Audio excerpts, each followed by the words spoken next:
Hi అండి. ఓ వంట ఒక మాటకి స్వాగతం అండి. ఈరోజు ఉసిరికాయ పులిహార చేసుకోబోతున్నాము. ఇది చాలా హెల్దీ. ఎన్నో పోషకాలు ఉంటాయి. హెయిర్కి మంచిది, హార్ట్కి మంచిది, షుగర్కి మంచిది. అప్పుడప్పుడు ఈ ఉసిరికాయ పులిహార చేసుకుంటే చాలా హెల్దీ అండి. నేను దీన్ని ఈరోజు ఎట్లా చేసుకోవాలో చూపిస్తాను. చాలా చాలా టేస్ట్ ఉంటుందండి ఇది ఉసిరికాయ పులిహార అయితే. మనం నిమ్మకాయ, చింతపండు, మామిడికాయ ఎన్ని రకాలు చేసుకుంటున్నాం. అన్నిటికంటే కూడా చాలా టేస్ట్ ఉంటుంది. దీనికి కావాల్సినవి అండి, నేను ఒక పావు కేజీ లోపు తీసుకున్నాను. ఒక గ్లాసు బియ్యానికి ఒక స్పూన్ నువ్వులు, ఒక స్పూన్ ధనియాలు, పావు స్పూన్ మిరియాలు, ఒక 5 ఉసిరికాయలు తీసుకున్న. ఆ గ్లాసు బియ్యానికి గ్లాసున్నర వాటర్ పోసి కొంచెం ఆయిల్ వేసి రైస్ వండుకున్నాం. మామూలు రైసే, మనం ఇంట్లో వాడుకునే రైసే.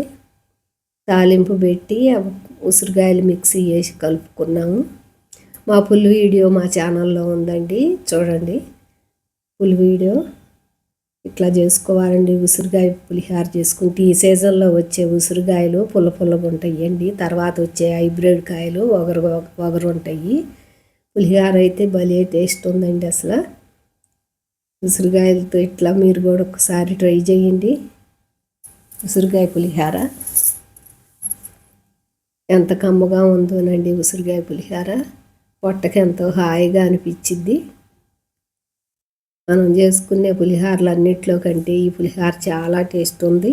ఈ కార్తీక మాసంలో తప్పకుండా ఒక్కసారి ట్రై చేయండి. మనం ఎక్కడ భోజనానికి వెళ్ళినా కూడా ఈ పులిహార తప్పకుండా పెడతారుగా. మీరు కూడా ఈ కార్తీక మాసంలో ఉసిరికాయ పులిహార ట్రై చేయండి. బాయ్ అండి.